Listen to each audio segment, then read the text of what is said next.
நீங்கள் பார்த்துட்ருக்கிறது என்ன தெரியுமா? ஒரு பட்டர்ஃப்ளை தான், அதாவது பட்டாம்பூச்சி. இந்த பட்டாம்பூச்சி பாருங்களேன், ரொம்ப வித்தியாசமாக இருந்தது. நம்ம நிறைய மல்டிபிள் கலர்ஸ் தான் பார்த்துப்போம். இங்கே லைட் க்ரீனில் வந்து கொடுத்துருக்காங்க பாருங்கள்.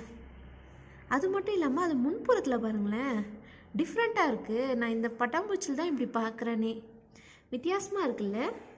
இங்கே பாருங்கள், இது ஆக்சுவலி இறந்து போச்சுன்னு நினைக்கிறேன். இருங்க தொட்டு பார்க்கலாம். ஆமாங்க, இறந்து தாங்க போயிட்டுருக்கு. இல்லைங்க, உயிர் இருக்குது. உயிர் இருக்குது, ஆனால் மூவ் ஆகாமல் இருக்குது. வித்தியாசமாக இருக்குல்ல.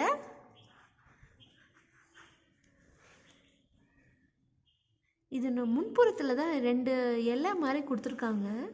அதுதான் வித்தியாசமாக இருந்துச்சு. அதுக்கு தான் உங்களுக்கு இந்த வீடியோ. இந்த பட்டர்ஃப்ளை நீங்களும் பார்த்துருக்கீங்களா?